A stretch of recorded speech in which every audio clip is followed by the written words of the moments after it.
Welcome to the liberating river where spiritual freedom meets soul aligned wealth. I'm Wanda.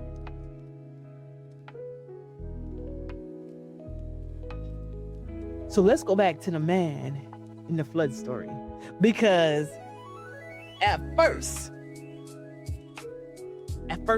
as we all have heard that story, it sounds like the flood was a disaster. Now, stick with me here. And sometimes it is. Sometimes the floods in our lives are disruptive. They destroy. They reveal what is fragile. They force movement. Floods do not ask for permission. Think about it. But I'm going this way. I think symbolically the flood is mercy.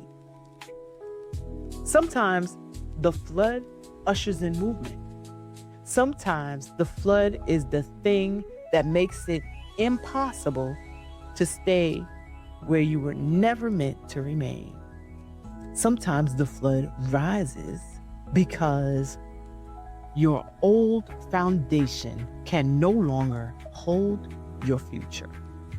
Sometimes the flood comes to reveal the difference between faith and rigidity, between trust and control, between surrender and passivity, between identity and performance. Oh, and what about this? Between God and the box you placed around God. Between you and the box you placed around yourself. Mm. And when the flood rises, the question is not just, will I be rescued? I don't think so. I think the question is, will I recognize rescue when it comes? Will I recognize help when it comes? Will I recognize the boat if it looks like a new idea? Will I recognize the helicopter if it looks like a new opportunity? Will I recognize wisdom if it comes through a different voice? Will I recognize healing if it requires boundaries? Will I recognize financial empowerment if it requires me to stop romanticizing struggle? Will I recognize spiritual maturity if it requires me to ask harder questions? Will I recognize purpose? Will I recognize purpose if it does not fit the career box? Will I recognize expansion if it makes other people uncomfortable? Will I recognize myself beyond the identity I inherited? Those questions right there. I think that's the message of the man in the flood. Maybe the answer has already come in forms you dismissed. Maybe the invitation has already appeared. Maybe life has already sent boats. Maybe the divine has already whispered, there is more. Maybe your soul has already been trying to get your attention. Woo! Maybe the discomfort you feel is not punishment. Maybe it's direction. Maybe the restlessness is not confusion. Maybe it is the beginning of truth. Maybe the old box is not failing because you are failing. Maybe it is failing because it was never built for you in the first place. That right there is the difference. And when you see it that way, you can stop blaming yourself for outgrowing what once held you.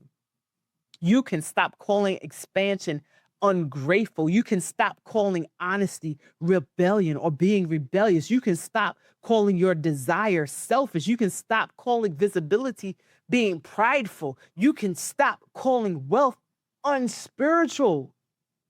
You can stop calling freedom dangerous. You can begin by asking this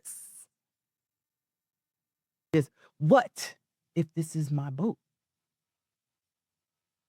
And you know what happens? That question right there may save you.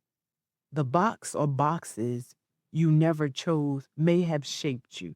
It may have protected you. It may have helped you to survive.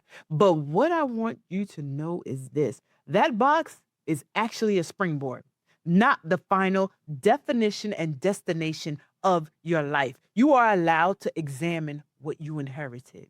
You are allowed to ask what still fits. You are allowed to release what keeps you small. You are allowed to expand without dishonoring your roots. Absolutely. You are allowed to grow beyond the role. You are allowed to become more than the identity that helped you survive.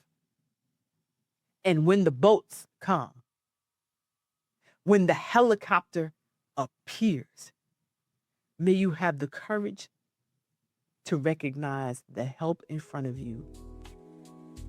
May you have the courage to grab the ladder. May you not reject what God is providing simply because it does not match the old script. May you stay open to the rescue even when it arrives in a form you did not expect. And may you always remember, the box was never meant to contain you.